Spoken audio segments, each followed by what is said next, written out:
After 2 NBA championships and a legendary career on the international stage, Pau Gasol is now a global ambassador for the FIBA Basketball World Cup. Our very own Paulo Del Rosario caught up with the Spaniard to talk about his new role for FIBA in this special interview.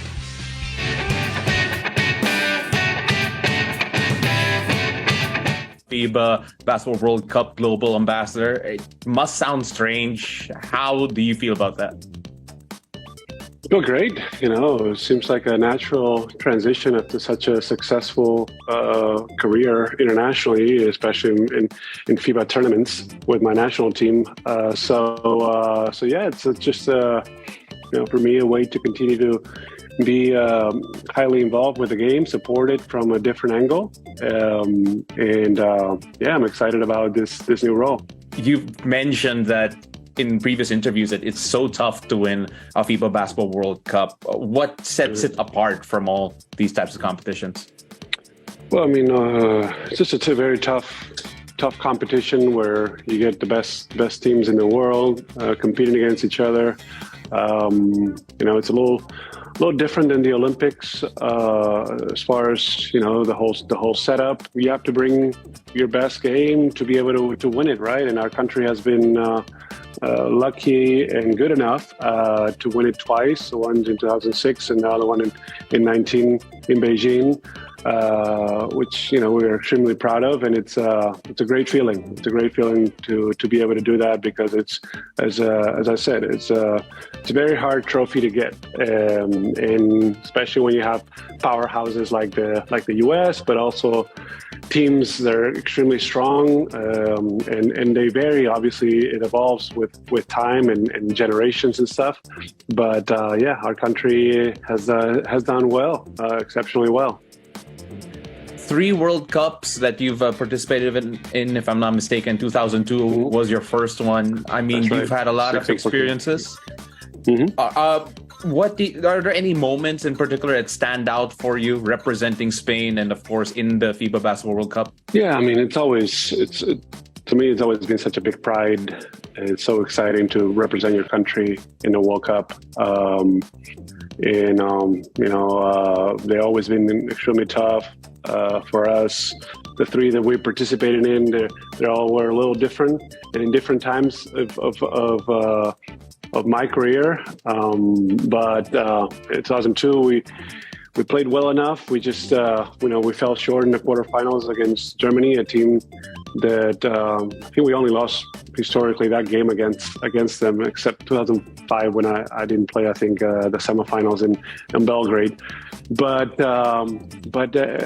it was a tough match, obviously, and we kind of fell a little short. In 2006, we were much more mature. We're in a great moment. We came ready to play, and we were in a great groove, and everything has to kind of click together, right, for your team to, at the end of the day, be the champion. So that was a historical moment for our country in our basketball. And in 2014 we hosted the championship, and again we were destroying every team that we played against, and we had kind of a perfect storm hit us on the quarterfinals against France, and we lost at home. We played poorly, and we kind of let one big opportunity kind of slip away from us. But it is what it is. It's sports. You bounce back, and then we were champions the next year in the European Championship in France. So that's what life is about. You get knocked out, and you get up, and you keep fighting. Yeah, we just love those stories, especially with the career that you've had representing Spain. And, being one of the guys who really bannered European basketball, especially through the early parts of your career and featuring the NBA. Right now, a lot of people are saying that there's so much more skill. There's international basketball has become more and more competitive. You see that in the NBA and all over the world as well. Sure. Just how has the game evolved with the growth of these international superstars right now all over the world? Yeah. No, it's been great to see and great to be a part of and have contributed my small part on that quest or on this reality, really. It's been great to see. I think the success of former international players have opened doors, have broken down barriers, have opened eyes, and allowed kids from all over the world to dream more clearly and vividly that they could also be that guy or be that girl.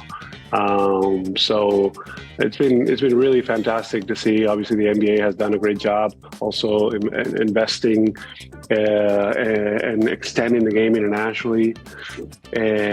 So again, the FIBA competitions have become more and more exciting to watch, really, because of that, right? Because of those great international players and teams that go out there and compete. They're not afraid. And they're very, very talented as well. So yeah, it's not it's not like that. It's not a given that the U.S. is always going to come out with the trophy.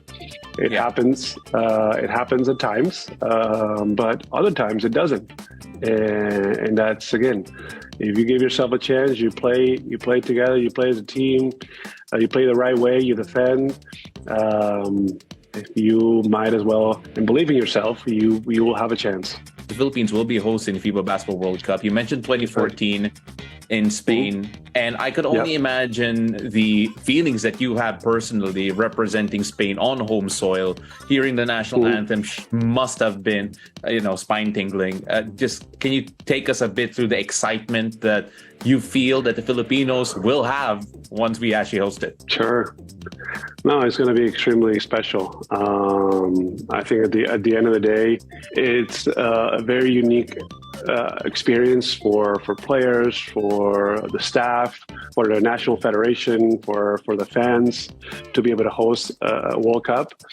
But you have to, as a player, you have to manage that excitement because it can be overwhelming, it can be distracting, and you want it to fuel you, you want it to motivate you, but you don't want it to distract you from the game itself, right? So it'll be challenging, it'll be exciting for the Filipino players, but at the same time, they're going to have to manage that excitement, right? Because it's not easy to handle that and to be successful and to move forward. Because with all the expectation, all the excitement, the higher it is, the bigger the disappointment could be. At the same time, the bigger of opportunity could be for actually making history, right? And really excite a new set of players, girls and boys in your country. So again, just embrace it, enjoy it, but find a certain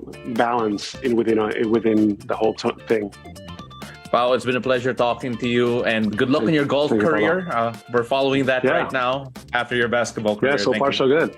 Thank you. Thank you very much. Appreciate you.